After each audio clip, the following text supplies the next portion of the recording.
네, 오늘 뉴스탑10 팀이 고른 10가지 소식 가운데 첫 번째 소식은 저희가 고른 1위 소식 먼저 확인해 보겠습니다. 어떤 내용인지 함께 보시죠.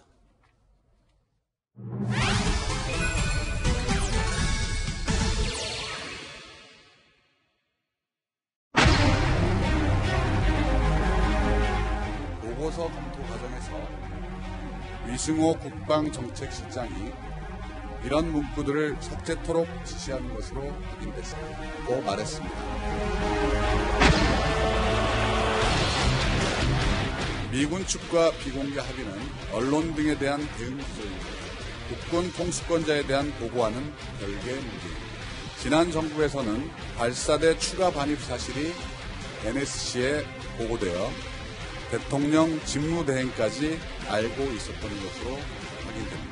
새 정부가 출범해 첫 번째로 이루어진 청와대 공식 보고에서 미군 측과 비공개 합의를 이유로 보고서에서 해당 내용을 삭제하고 구두보고도 하지 않은 행위는 묵과할 수 없는 사안입니다. 이들 관계자에 대해서도 추가 조사가 필요하다는 결론에 이르게 됐습니다. 사드를 배치하며 환경영향평가법상 전략 환경영향평가 내지 환경영향평가 자체를 회피하려고 했다는 정황이 확인됐습니다. 국방부가 지난해 11월 25일 작성한 보고서에서 전체 공여부지 70만 제곱미터 가운데 1단계 공여부지 면적은 32만 8,779제곱미터로 제한하고 2단계 37만 제곱미터 부지를 공여한다는 계획을 세웁니다. 환경영향평가를 회피 야기한 시도가 어떤 경위로 이루어졌으며 누가 지시를 했는지 추가로 경위를 파악하라고 말했습니다. 네, 지금 보신 것처럼 조금 전 오후 4시 청와대가 이 사드 보고서 누락 논란에 대한 조사 결과를 발표했습니다. 그러니까 청와대 조사 결과에 의하면 정확하게 어느 단계에서 어떤 문구와 내용이 삭제가 된 건지 설명을 듣도록 하겠습니다.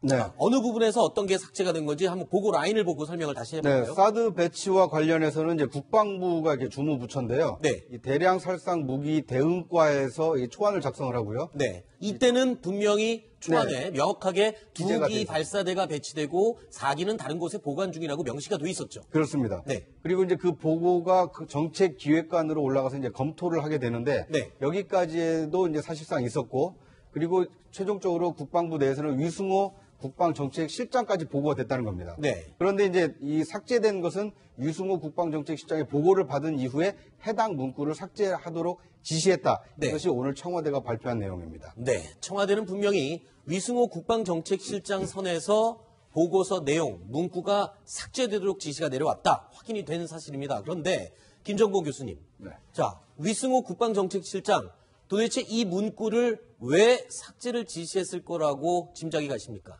네, 미국하고 합의에 의해서 네. 4기 발사대가 추가 도입 반입된 것은 비공개로 하기로 했다라고 네. 하는 그 이유 때문에 그 보고서를 이렇게 두리뭉술하게 네. 이렇게 고쳤다고 이제 그럽니다. 그런데 이제 아까 어제 그 청와대에서 발표했듯이 그게 언론에는 비공개를 하지만 그렇죠. 대통령에 대해서도 이렇게 그걸 명백히 보고를 하지 않고 더군다나 보고서상에는 지었다 하더라도 분명히 그 정책실장이 얘기했듯이 네. 후보라도 충분히 보고했었으면 이런 문제가 발생하지 않았는데 후보 보고도 하지 않았기 때문에 이제 문제가 발생한 것 같습니다. 네. 그리고 조금 전 저희가 보여드린 영상에는 포함되지 않은 문구지만 이런 얘기도 있습니다. 이 전 정권에서 그러니까 새 정권이 출범되기 전 4월 26일에 사드 1개 포대가 배치될 당시에 이미 NSC까지 보고가 됐고 당시 황교안 권한대행, 대통령 권한대행도 이미 모든 내용을 보고받아 알고 있던 내용이다. 이렇게 언급을 했습니다. 자, 전 정권의 대통령 권한대행까지 알고 있었던 내용을 새 정권의 대통령에게 보고를 하지 않았다. 이 부분이 아마 청와대 입장에서는 항명으로까지 생각할 수 있는 부분이 아닌가 이런 짐작이 되는데요. 예, 기본적으로 오늘 윤영찬 국민소통수석이 얘기한 대로 이것이 언론에 보도된 거는 맞지만 네. 문재인 새 정부가 들었었지 않습니까? 그러니까 새로운 정부의 국군 통수권자한테 정식 보고가 돼야 한다는 청와대의 주장은 제가 보기엔 정당한 요구인 것 같습니다. 네. 근데 그거를 제대로 보고하지 않고 그 전에 이미 보고했기 때문에 그래서 과거에도 그거를 이미 아는 걸로 생각해서 내가 그거를 이제 삭제하고 그다음부터는 보고를 안 했기 때문에 이번에도 그렇게 했다고 하는 거는 정권이 바뀐 마당에 어떤 핑계를 대기에는 좀 제가 보기엔 정당성이 좀 떨어지는 거 아니냐 이런 네. 생각이 들고요. 다만 그럼에도 불구하고 원래 이거를 전체 조사를 할 때는 보고의 고의적인 누락 네. 이게 큰 목적이 그랬었죠. 됐지 않습니까? 그리고 그것이 마치 장관이나 그 이상선에서 이루어진 것처럼 이렇게 했지만 실제로는 실무선에서 어떤 실무적인 그런 착오에 의해서 이루어진 것이고 오히려 결과로 나타난 거는 환경평가를 고의적으로 받지 않으려고 했다 하는 쪽으로 결론이 다른 쪽으로 갔다는 거예요. 이거는 좀 원래 의도한 바하고 다른 결론이 나온 것 같습니다. 네. 먼저 첫 번째, 보고서에서 어떤 문구가 어떤 이유로 삭제되어 있는지에 대해서는 일단 저희가 지금 얘기를 나누고 있는데 명확하게 국방부 정책실장 선에서 삭제가 지시가 됐다라고 얘기가 나오고 있습니다. 그러면 지금 위승호 실장은 어떻게 된 겁니까? 지금 저 이후에. 일단 청와대에서는 그 위승호 실장에 대해서 해당 직무에서 배제를 하겠다고 밝혔고요. 네. 이제 앞으로 그 윤영찬 수석이 얘기를 한 것처럼 국방부 자체 감사나 또 감사원 직무 감찰이 있기 때문에 거기서 이제 감찰에서 또 어떤 그 위승호 실장의 그 과정이 있었는지 밝혀지면 뭐 추가로 신상에 대한 그 조치가 있을 것으로 보입니다. 네. 자, 그리고 이제 첫 번째, 보고 문구 누락 여부 이외에 두 번째 중요한 핵심이 이거였습니다. 환경 영향 평가, 특히 전략 환경 영향 평가를 국방부가 의도적으로 회피하려고 했다. 이 부분이 확인됐다는 내용인데 어떤 내용 때문에 그런 건가요? 예. 원래는 이제 33만 제곱미터 이상을 만약에 부지 전체가 그런다면은 전략적인 환경 영향 평가를 받아야 되는데 그 이하라면은 소규모 환경 영향 평가를 받도록 되어 있다고 합니다. 그러니까 어떻게 보면은 군 부대에서 좀 환경 영향 평가를 좀 아주 생략해가지고 간단하게 받기 위해서 원래 1단계 부지를 32만 8천 제곱미터로 제한을 했거든요. 그리고 다음에 2단계에는 다시 저거보다 상당히 더 많은 37만 제곱킬로미터가 되게 됩니다. 그러니까 만약에 국방부가 이거를 새로운 정권이 들어서기 전에 만약에 전략적인 환경영향 평가를 받으려면 상당히 긴 시간이 걸리잖아요. 그렇죠. 그럼 새 정권이 들어설 때까지 배치를 못하게 되지 않습니까? 네. 그러니까 소규모만 받기 위해서 혹시 32만 8천 제곱미터로 자른 거 아니냐. 왜냐하면 네. 전체가 70만 제곱미터나 되는 거니까. 네. 이러한 의심을 현재 새 정부가 하고 있는 겁니다. 네. 그러니까 사드 배치를 좀 신속하게 조속히 완료하기 위해서 전략 환경 영향 평가는 시간이 오래 걸리기 때문에 그 영향 평가를 피하기 위해서 소규모 영향 평가를 받기 위해서 약간의 꼼수를 쓴 거다. 이게 지금 조사 결과 내용인 거네요. 네, 꼼수치고도 조금 유치하죠. 33만 제곱미터가 안 되기 위해서 네. 약 한 2천 제곱미터만 빼버렸으니까 네. 또 많이 빼지 어떻게 조금만 빼가지고 현재 네. 문제를 일으킨 것 같습니다. 그러니까 1차 공여 부지가 네. 한 10만 제곱미터 정도로 이렇게 작았었으면 별 더 문제가 없었을 텐데 네. 1차 작업 부채를 너무 1차 공여 부지를 너무 크게 하고 네. 2차를 또 추가로 그 정도 또 하는 바람에 현재 오히려 문제를 크게 일으킨 것 같습니다. 근데 이제 민병 같은 데서는 네. 저거는 이제 국방부에 관련 시설 관련 법이 그렇게 된 거고 네. 환경영향평가법에 따르면 원래 군부대 내 시설은 네. 20만 제곱미터를 넘어서면은 그 환경영향평가 정식으로 환경영향평가를 받아야 된다. 소규모로 받는 게 아니라 그렇게 받아야 된다. 이렇게 얘기를 하고 있습니다. 네. 그러니까 이제 저게 32만으로 잘랐을 때 모양이 좀 이상하게 나올 수밖에 없는 게요. 네네. 저희가 이제 골프장 부지 아닙니까? 그러니까 이제 골프장을 진입할 때 직선으로 이렇게 골프장 정상으로 올라가는 것은 굉장히 드물기 때문에 네. 이 능성을 따라서 이게 정상으로 향하다 보면 네. 이제 사드를 배치하려면 이제 정상 부근에 배치해야 되지 않습니까? 네. 그러다 보니까 이제 굉장히 좀 기형적으로 꼭 필요한 부분만 그러니까 도로와 사드를 배치할 부지만 이렇게 잘라서 하다 보니까 32만 정도로 한 것 같고요. 이제 원칙적으로 하다 보면 저 부지를 전체를 다 수용을 해서 사드를 배치할 거기 때문에 네. 70만 제곱미터를 이제 군사 시설로 해서 환경 영향을 받는 것이 원칙이지만 네. 그렇게 하려면 앞서 말씀하신 대로 전략 환경 영향 평가를 받아서 길어지기 때문에 네. 이제 꼼수로 약간 33만 이하로 한 게 아니냐 이런 추정이 가능할 것 같습니다. 그런데 실제로 현재 미군이 사드를 운영하기 위해서 필요한 부지는 한 10만 제곱킬로미터면 충분합니다. 10만 제곱미터면 충분합니다. 네. 아까 금방 그 크로바스 보이지 않습니까? 네. 여기에.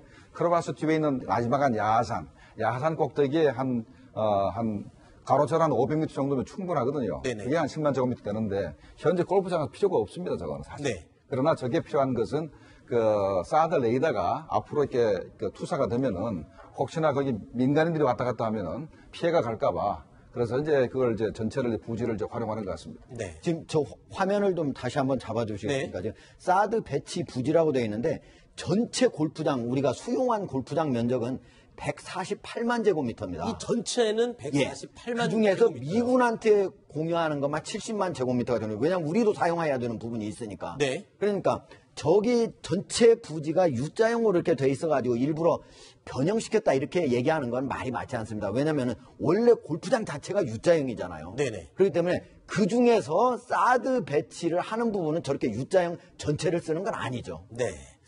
자, 일단은 청와대에서는 이 전략 환경 영향 평가를 받을 수 있도록 지시를 대통령이 내렸고요. 그리고 또, 자, 이게 의도적으로 회피한 건지 아닌지에 대해서도 정확하게 면밀하게 조사를 하라고 지시가 내려왔습니다. 이렇게 되면 아무래도 이 사드 완전히 배치가 될 때까지는 시간이 훨씬 더 오래 걸리는 게 기정사실화된 거 맞습니다. 그렇죠? 그렇죠.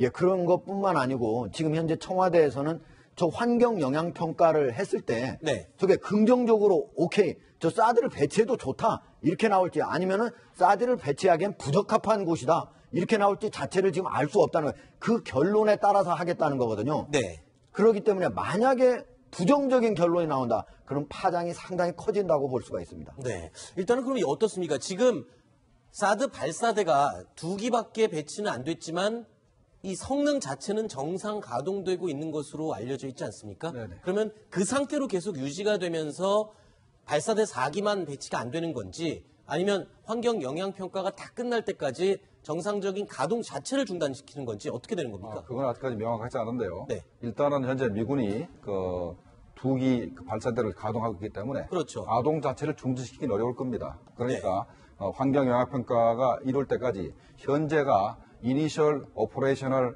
Capability라고 그렇죠. 해서 초기 작전 능력을 현재 갖춘 상태죠. 갖춘 상태이기 때문에 그거는 계속 유지할 거로 생각이 됩니다. 더군다나 현재 언제 북한이 핵미사일로 도발할지 모르기 때문에 일단은 2기 발사대를 운용을 하고 만약에 부지에서 환경 영향 평가를 해가지고 사드 배치가 부적절하다 그러면은 2기 발사대도 다른 곳으로 이전하든가 그런 일이 벌어질 가능성이 있습니다. 근데 얼마 전에 북한에서 미사일 발사 실험을 했을 때 사드 레이더, 엑스밴드 레이더로 이 감지를 했다라는 소식이 알려지면서 청와대에서도 그 부분에 대해서 굉장히 좀 불쾌하고 의아해한다라는 보도가 나온 적이 있었는데 어떻게 보십니까? 네.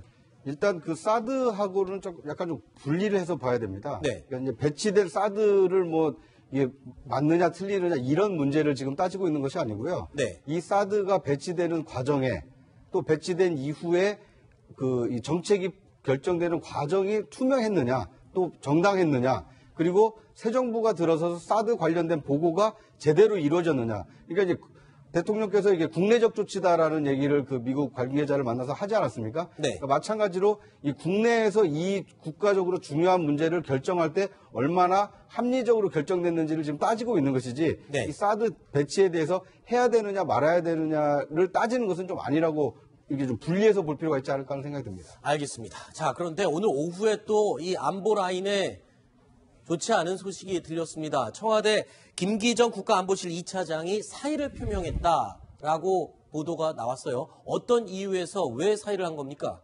일단 청와대에서는 건강과 그리고 이제 여러 그 대학교 교수 시절 투서가 들어왔다 이렇게 이유를 밝혔는데요. 네. 우선 그 김기정 전 국가안보실 2차장 좀 소개를 하면 경남고를 졸업했고 문재인 대통령과는 동문입니다. 네. 우리 연세대 정치외교학과 교수를 지냈고 노무현 정부 시절에 대통령 비서실의 정책자문위원을 지냈고 그 문재인 대통령이 후보 시절에 그 현재 그 문정인 통일외교안보 특보와 함께 외교안보 핵심 브레인이었습니다. 네. 그리고 이제 김기정 전 2차장 같은 경우에는 그 전 박근혜 정부에서 따져보면 외교안보 수석의 역할을 하기 때문에 네. 이제 곧 있으면 한미 정상회담에 대한 조율을 해야 되는 상황인데 지금 현재 그 결국 사의를 표명하게 됐고 그만큼 좀 이제 큰 일이 있었다고 이렇게 추정이 가능한 상황입니다.